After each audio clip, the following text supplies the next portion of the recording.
Hi, I'm Glyn Dewis, and in this video I'm going to take you through the kit that I use to take the portraits that I do, plus how I use it, why I use it, and how having complete confidence in the kit that you use to do what you need it to do when you need it to do it can completely transform your photography.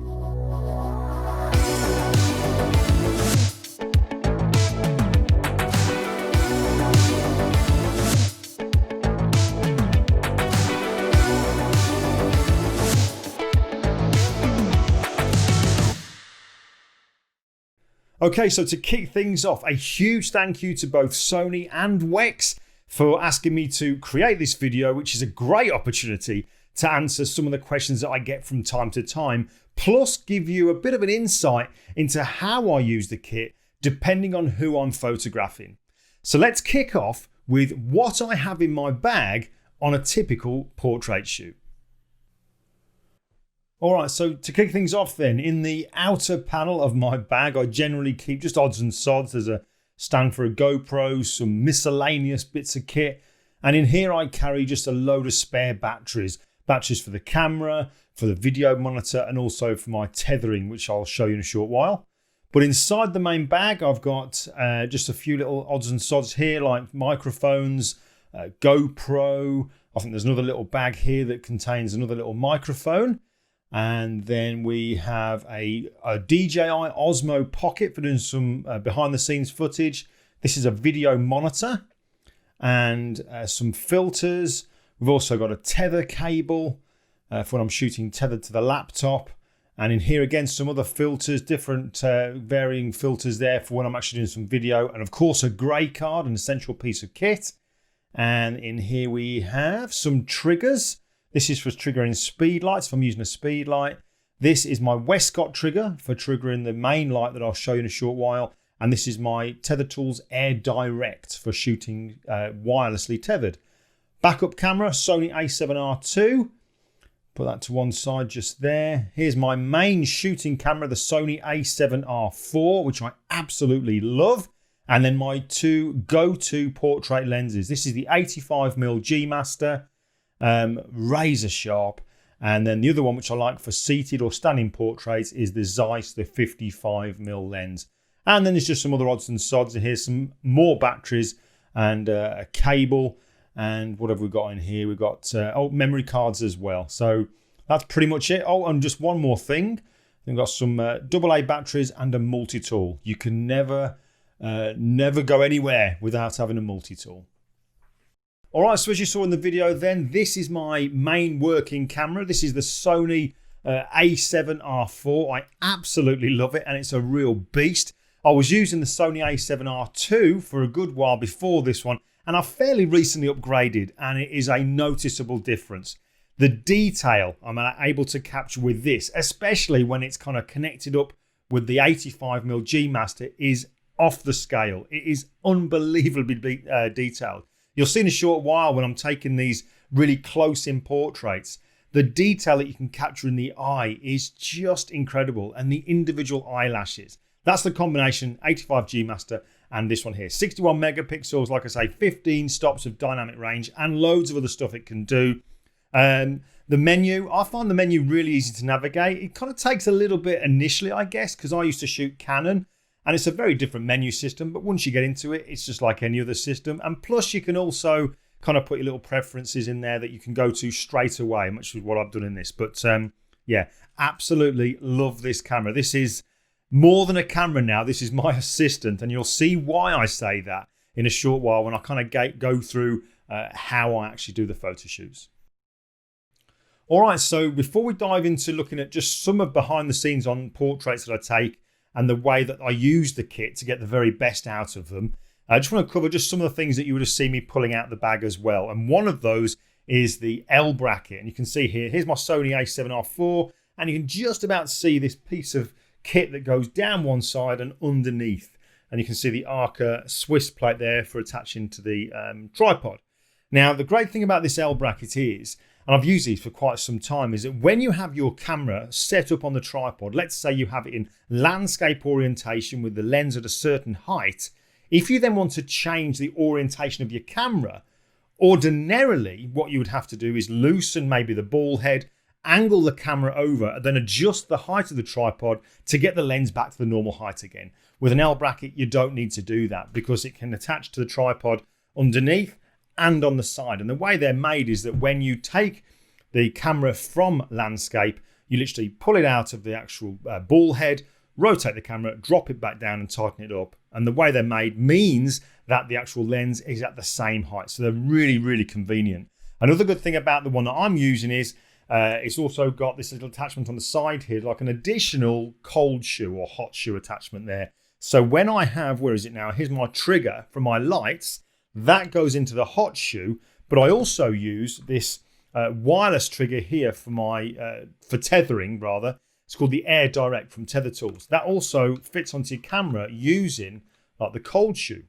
But when the trigger's in there, I can simply drop it onto this side of the L bracket here. So I can very easily have both the trigger and the Air Direct on the camera at the same time. So that's great. Now, the other things I use as well, I've talked about Westcott. I use their lights, the FJ400, which is a battery-powered kind of studio light that you can use indoors and outdoors. You can also plug it into the mains, and that just does what it says on the tin. It can shoot in manual, in TTL, high-speed sync. And I also use the Westcott light modifiers, the large octa, the rapid box switch, which opens and closes really, really quick. So it's really super convenient. And then the background that you'll see I've used a lot of times in this portrait series is veterans portraits. So there's kind of like a uniformity across the whole project. That's called the X-Drop. Now the grey background is actually called the Vintage Grey Canvas by Glyn Dewis. There you go. Right, okay, let's now dive into just showing you how I use some of the kit to help me to get the best results. And I kind of use the camera as an assistant, and that's a huge help. All right, so now then, let's take a look at a little bit behind the scenes of a typical portrait shoot. Now that we know what kit I'm using, let's look at how I use it. All right, so on screen you can see a typical example of a setup, really, really small footprint that I need to take up. And the reason for that is because I'm pretty much most of the times photographing veterans, if it's a veteran we're talking about here, at their home where space can be limited. So I need to have a small footprint. So you can see here, I've got my simple collapsible background. I've got the subject in front of it. I've got one light, which I'm using to the side and forward, which gives the exact kind of lighting pattern that I want, which is basically like a Rembrandt lighting, where the side of the face nearest the light is lit, the other side's in shadow, but because of the height and the angle of that light, it's then going to catch just a little bit of the cheek on the shadow side, which is going to give us Rembrandt lighting. And generally when I'm photographing, because I'm in a consistently lit environment, I am shooting in TTL through the lens, allowing the camera, all that clever stuff inside the camera, to sort of take the picture that I want, also communicate with the flash to give me exactly the kind of output that I want from that flash as well. And if it's too much or not enough, very, very easy just to go up and down the power from the camera position to affect what exposure I get from that flash. Real, real cool stuff. But when it comes to actually taking their pictures, you can see here then, like I said, the lights to the side and to the front, but my camera is firmly planted on a tripod in front of them. Now, a lot of times I get asked, why are you using a tripod if you're using flash? Because we know that as photographers, if we're using flash, it freezes motion. So why use a tripod? Well, my answer to that is that it's got absolutely nothing to do with the fact that I'm using flash or not, but it's got everything to do with how I've learned over the last couple of years to help the subjects to relax. Now, long story short, that basically means that I spend more time talking to the subject than I do actually taking the picture. I'd say 80% plus more of my time as a photographer, a portrait photographer, is spent talking, and just a small proportion is spent taking the photograph. And the reason for that is it's kind of helping them to relax. It's building a rapport. You're going to get a better picture. You're going to get a better expression and feeling out of somebody if they are comfortable with you and they feel relaxed. And you're not going to get that unless you spend time talking. Now, one thing I've also learned over the last couple of years is not just the value of the talking, but also the value of maintaining the eye contact. And what I mean by that is, once we then start taking the picture, what I don't do is then put my face behind the camera to be checking things like sharpness, focus point, composition, and what have you. Of course, that's important, but what I tend to do is this. I put the camera on the tripod and I put the focus point over their face. And I can see the composition. I'm still talking. But when it comes to actually taking the pictures, I've just got my finger resting on that shutter button. But my head is above the camera. So I can maintain that eye contact and keep the conversation going. Because if I go behind the camera, what I've discovered is that the subjects start to feel a little bit anxious. It kind of undoes all that stuff that we did before. Maintaining that eye contact keeps their mind off the fact, strange as it seems, of being photographed. Now, I can only do this because I am 100% confident that my camera is doing what I need it to do, which is track that actual subject if they move just a little bit. I want it to track and focus on the correct part of them so that they're going to be nice and sharp. My camera, I know now, will lock onto their face, and wherever they move, the tracking will keep with them. And that is just wonderful. It'll also get a pinpoint onto their eye. It'll focus onto their eye, which is vitally important for a portrait, as we know. So think of it this way now. My camera is kind of becoming not just my camera, but also my assistant. Because while I'm above the camera talking to people, the camera is keeping an eye on what's in focus and what's going to be sharp and all this kind of stuff. So that I can now just keep pressing that shutter button as and when, and know 100% confidently it's going to nail it. That has made a huge, huge difference to my photography. I've really learned that being a portrait photographer, for me to get the best results, means that I need to be more of a talker than a person who clicks down on that shutter button. And I can only do that when I know the camera is doing what I need it to do. Massive, massive difference. All right, so talking of the face tracking and in particular the eye focusing, check this out. All I've done now is I'm going to grab my camera and kind of point it around my office where I've just strategically placed just a couple of portraits. But even just using portraits that I've actually already taken, the camera can lock on. So check this out. So I'm just moving the camera around. There's a portrait I've got on the floor. If I just bring that down there, and straight away, look, the camera sees straight away, oh, there's a face. So it dives onto it. If I half press the actual shutter button, it then locks onto the eye, which is just incredible. So you can see, move it elsewhere, you get nothing, there's no kind of focusing. Maybe even this one on the wall here, straight away, it's going, oh, there's a face. Let's just move in just a little bit closer on it now, press it down again, and it finds the eye. That is just so useful when, especially with the kind of shooting that I'm doing, where I'm wanting to maintain eye contact above the camera. By me resting my finger on that shutter button, I know the camera is tracking the face, which is brilliant no matter where they move. Some people move more than others. But the minute I start to think, now's a good time to take a picture, I just half press that shutter button. Straight away the camera goes, there's an eye. It goes green. I know it's locked on. Take the picture. Happy. We're good to go. Job done. Pin sharp picture, especially with that 85mm lens. Now, I've already mentioned about how important it is that we spend more time talking than actually taking pictures. And that's because obviously it helps the subject to relax. But another unseen benefit of it, which I just did not see this coming, was the fact that when you do spend time talking to people, it enables you to kind of get a feel for them and whether or not you need to approach the photo shoot in a slightly different way. Now, a perfect example of that is this guy that we can see on screen now. This is a wonderful man, 99-year-old John Sleep, former parachute regiment who fought during World War II. Now, I spent a lot of time talking to John before the photo shoot, and by talking to him, you kind of realise that he's suffering with post-traumatic stress disorder. And long story short, I didn't know that if I came in with my usual setup of the flash in the Octa and that flash going off, I didn't know if that would have an adverse reaction on John. A big hospital, and the same thing happened now. I was put into the main ward, and during the night they'd moved me out into a small room. Of course, I said, what the hell am I doing here? I said, well, you've been ordering people about and swearing all night. Were you aware that you were doing that? You weren't? Oh no, it still happens now.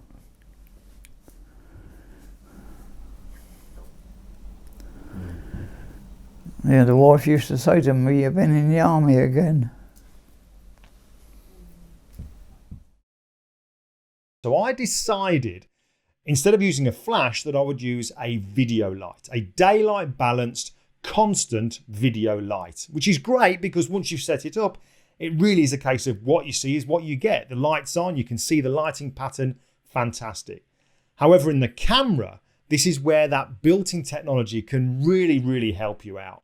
Because like all the other times I do the portrait shoots, I then put the camera on the tripod, focus points on the face, and no matter where he's moving now, that's going to track him.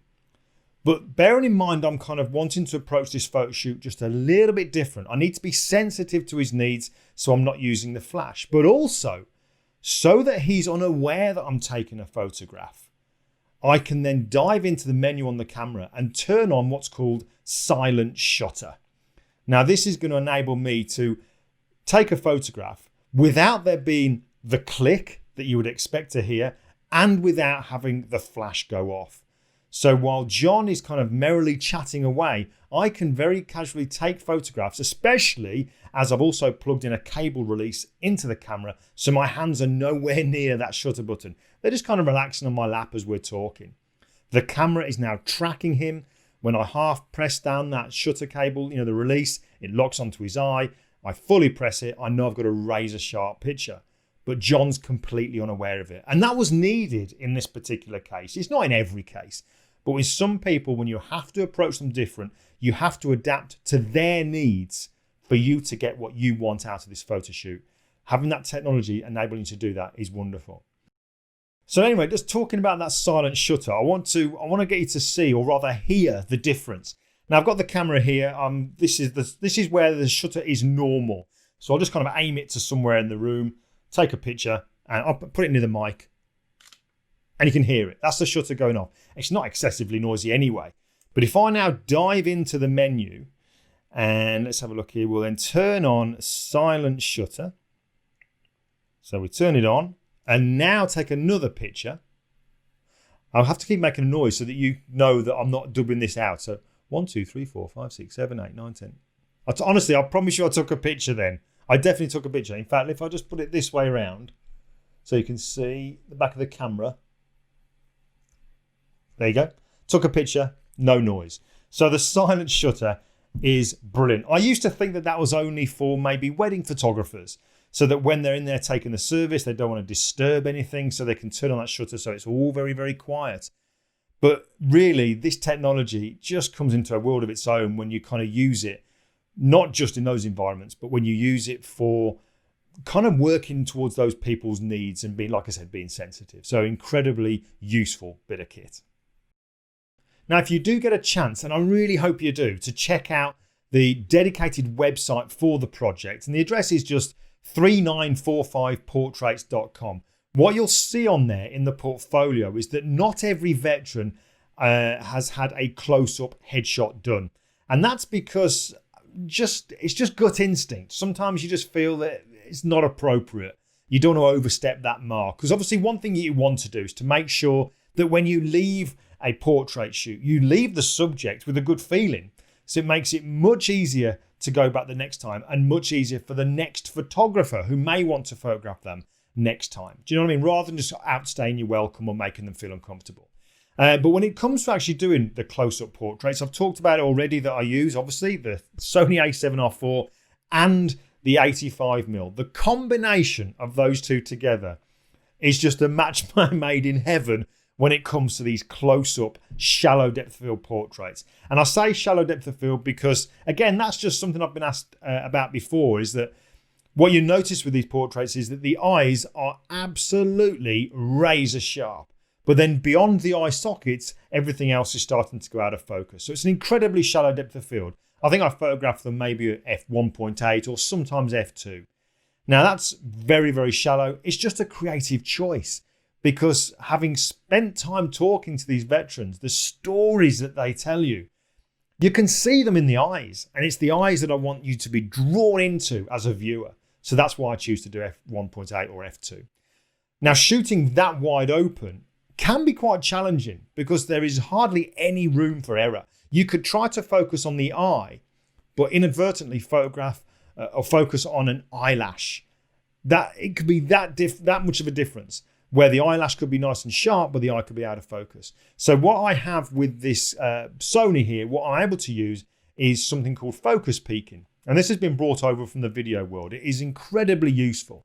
And, in its simplest form, the basic way you're using it is once I've got the camera in position on the tripod in portrait orientation, I then set the composure, set the composition up so that they're framed exactly how I want them to be. And then what I do is I put the camera into manual focus, because then what I can do is I can manually rotate the focus ring. And when I do that, the minute I do that, the actual back of the screen zooms in on my subject. So then I can kind of position it so that the eye is nice and big on the back of the camera. And then as I rotate that focus ring, you start to see this kind of yellow flickering. And there can be other colors. You can dive into the menu to choose any other color from what they do have that you can then have flickering. But basically, wherever you see this kind of flickering appearing is the camera telling you that those areas are razor sharp. So all I need to do while the camera is rock steady on a tripod is slowly rotate that focus ring until I see that yellow flickering appear on the subject's eye. And when it does, I just press that shutter, and I know at a really wide open aperture that I have completely and utterly nailed it. I mean, look at some of the examples here of how those eyes are sharp, but the rest of it drops out.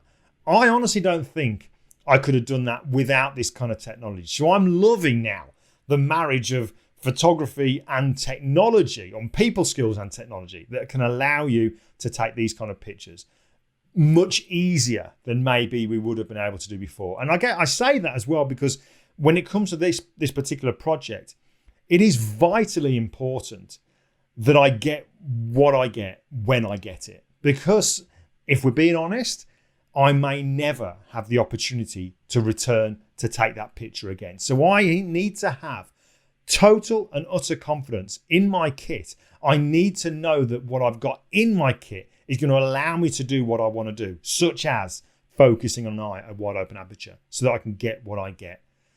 So this is why I'm incredibly happy with the kit that I'm using, because more than anything, it gives me the confidence to be able to do what I do.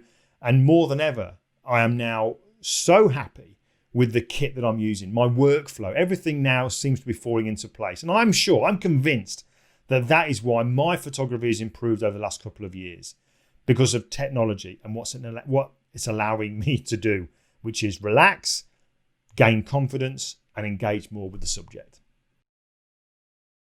Now, something else that I wanted to just mention really was the fact that with this Sony camera being the mirrorless, it does kind of make things simpler. Well, I've certainly found that it makes things simpler for me. Now, that doesn't take away the fact that we're photographers. Simplifying it doesn't mean to say that we're making it easy. Far from it. The skill of the photographer is in the actual thought process and what it is that you want to put in front of the camera. But the actual technical side of it, it simplifies that. And what I mean by that is this perfect example is, let's say if I'm taking a portrait outside and I'm going to be using flash whereby I want to light the subject, but ensure that I have really moody, cloudy skies. Now, one of the things that's great about mirrorless is that when I look at the back of the camera, I can see in real time what my image is going to look like. So it really is a case of what you see is what you get. So as I'm first of all setting up the camera to give me the scene that I want, as I dial in those settings, I can see in real time what those clouds are going to be like. And then once I get the camera settings dialed in to give me the clouds that I want, all I then simply do is turn the flash on, take the picture in maybe TTL, and if I need to, just maybe make some adjustments to the power output afterwards. But the mirrorless side of things makes it really easy for me to dial in the scene, which is kind of what I use the camera for, and then just bring in the flash to light the subject. So there's many benefits, way more than just having a lighter camera to mirrorless.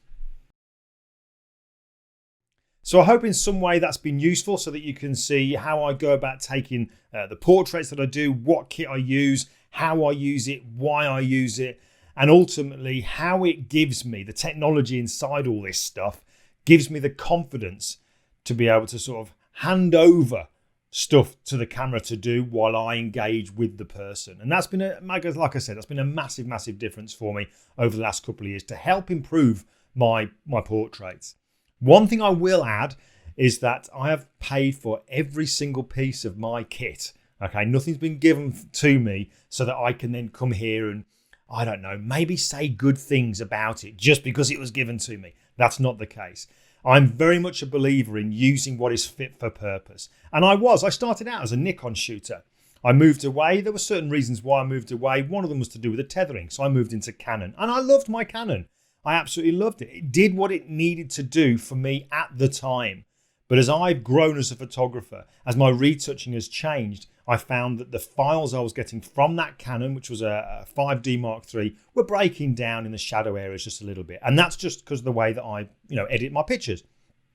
I then moved over to Sony. I found that the Sony files could take a hell of a beating and still not break down. So that kind of sold me on it. However, having been with Sony now for a number of years, the benefits of moving over for me are far more than just being able to abuse a file. There are loads of other little things, as I've explained in this little video here, as to why I'm really happy with my photography. Let's face it, photography is it's about an art. It's not about being a geek and being technical. We as photographers, we need to have the vision. We need to be able to engage. We need to be able to see something that we can then capture to produce a beautiful picture. Just being a geek and knowing about all the technicals and that kind of stuff doesn't make you a photographer. But having the confidence to be able to leave that technical stuff to the camera so that you can then concentrate on what you should be concentrating on, which is what's in front of the camera, that there produces fantastic photography. So I hope that's helped. The last couple of years has made a massive difference to me, so I'm really happy. You can probably tell that anyway. But thank you to Sony and to Wex for allowing me to record this video so that you folks can check out a little bit more about what I do. So thanks for watching, and I will catch you some other time.